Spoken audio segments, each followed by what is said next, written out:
Gaza की परछाई में ईरान की धमक और ट्रंप नेतन्याहू की चौथी मुलाकात ने खड़े कर दिए हैं कई सवाल। क्या बातचीत का एजेंडा गाजा था या निशाना कहीं और है? क्या नेतन्याहू एक नई जंग की तैयारी में है? और क्या ट्रंप की वापसी के साथ ईरान पर इजराइल हमले की उल्टी गिनती शुरू हो चुकी है?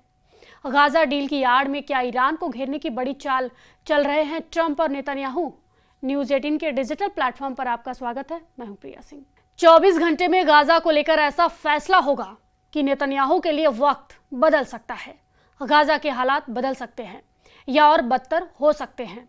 अमेरिका और इजराइल को लेकर अरब वर्ल्ड के ख्यालात बदल सकते हैं, जो पश्चिम एशिया का पूरा मिजाज बदल सकते हैं, क्योंकि ट्रंप और नेतन्याहू की मीटिंग का असर अब पूरी दुनिया पर पड़ सकता है।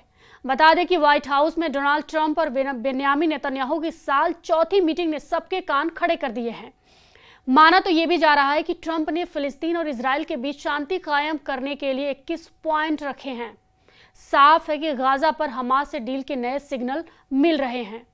क्या ट्रंप नेतन्याहू को 21 पॉइंट वाले एजेंडे पर राजी कर पाएंगे? गाजा में 66,000 लोगों की मौत के बीच अरब वर्ल्ड में एक नया गुस्सा है।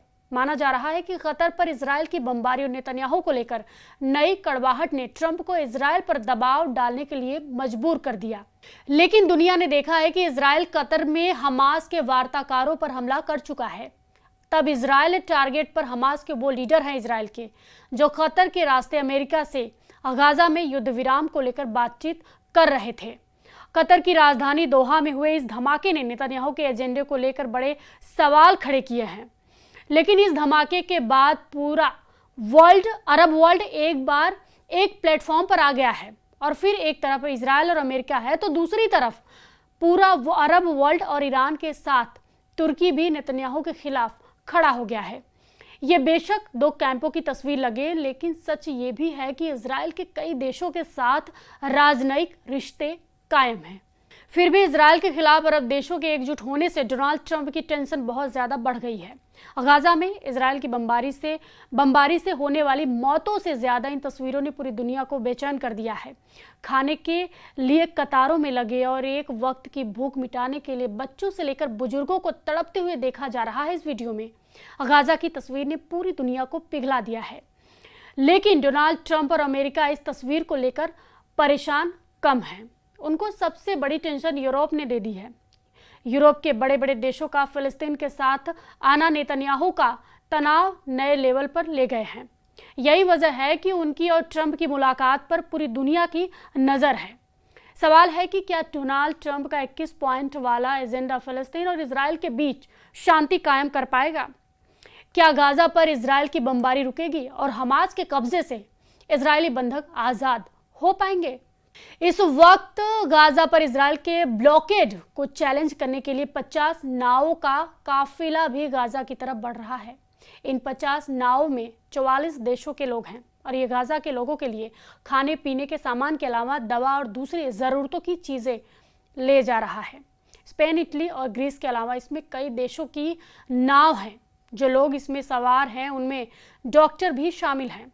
इस काफिले में ग्रेटा थनबर्ग भी हैं, जो तीसरी बार गाजा की तरफ समुद्र के रास्ते पहुंचने की कोशिश कर रही हैं। इस काफिले में लोग जानते हैं कि इजराइल उन्हें रोकने की पूरी कोशिश करेगा। गाजा को लेकर ऐसी ही खबरों ने नेतन्याहू और इजराइल के कैंप में हड़कंप मचाया हुआ है। लेकिन इसकी सबसे बड़ी वजह फिलिस्तीनी को लेकर न्यूयॉर्क डिक्लेरेशन है। 12 सितंबर को संयुक्त राष्ट्र में 2 स्टेट सॉल्यूशन के तहत फिलिस्तीन को राज्य का दर्जा देने को लेकर वोटिंग हुई थी, और उसमें 142 यानी 142 वोट फिलिस्तीनी के समर्थन में पड़े, जबकि इजराइल के समर्थन में सिर्फ 10 देशों ने वोट किया था।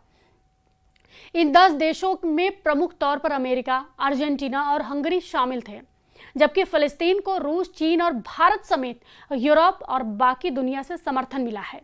संयुक्त राष्ट्र महासभा में इजराइल को मिले इस झटके पर अमेरिका की तरफ से क्या कहा गया, वो भी देखिए। फिलिस्तीन को एक अलग देश का दर्जा एक ऐसा मुद्दा है जिसे नेतन्याहू कभी मानने को बिल्कुल भी तैयार नहीं है।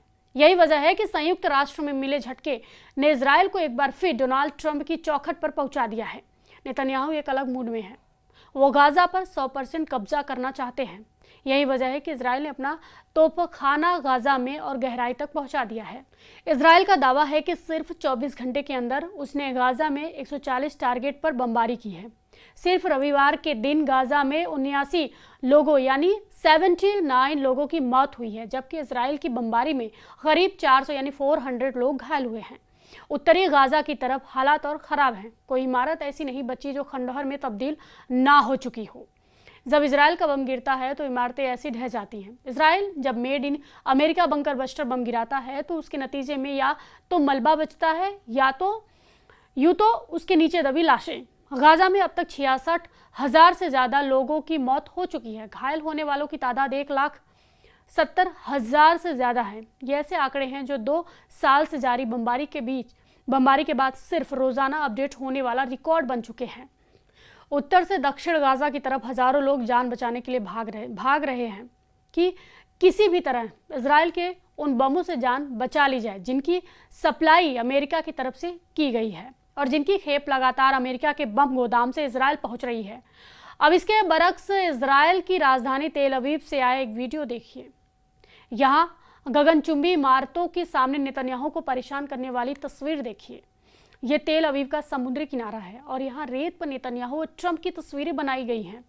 नेतन्याहू की लंबी नाक बनाकर बताया गया है कि वो लगातार झूठ बोल रहे हैं और साथ में अंग्रेजी में लिखा है डोंट बी फॉल्ड अगेन, यानी फिर से मूर्ख ना बनो। ये मैसेज ट्रंप के लिए है। इसके मायने हैं कि जब नेतन्याहू व्हाइट हाउस में ट्रंप से मिलेंगे तो ट्रंप नेतन्याहू की बातों में ना आए और फौरन गाजा पर इजराइल की बमबारी बंद कराएं और बंधकों की रिहाई का रास्ता साफ हो। यही इजराइल में बड़ी तादाद में लोगों की मांग है जो रोजाना इजरायली शहरों की सड़कों पर निकलकर प्रदर्शन कर रहे हैं। इसमें कोई शक नहीं है बिल्कुल भी कि ट्रंप जानते हैं कि नेतन्याहू अपने घर में बहुत ज़्यादा दबाव में है। फिलिस्तीनी को लेकर पूरा यूरोप प्रदर्शन कर रहा है यानी प्रोटेस्ट कर रहा है। अमेरिका के शहरों में भी लोग इजराइल के खिलाफ सड़कों पर उतर रहे हैं। न्यूयॉर्क में इस प्रदर्शन की तस्वीरों से जाहिर है कि अब अमेरिका के लोगों के टारगेट पर सिर्फ नेतन्याहू ही नहीं बल्कि डोनाल्ड ट्रंप भी हैं। वो इसलिए क्योंकि अमेरिका इजराइल के युद्ध का बड़ा समर्थक है और अब भी हजारों टन बम इजराइल भेजे जा रहे हैं। लेकिन यूरोप के समर्थन के बाद अब पूरी दुनिया में जिस तरह से फिलिस्तीनी का डंका बज रहा है, इजराइल के युद्ध ने ट्रंप के सामने हालात बहुत ही नाजुक बना दिए हैं। इस वीडियो पर आपकी क्या प्रतिक्रिया है हमें कमेंट बॉक्स में ज़रूर बताएं और फॉलो कीजिए न्यूज़ 18।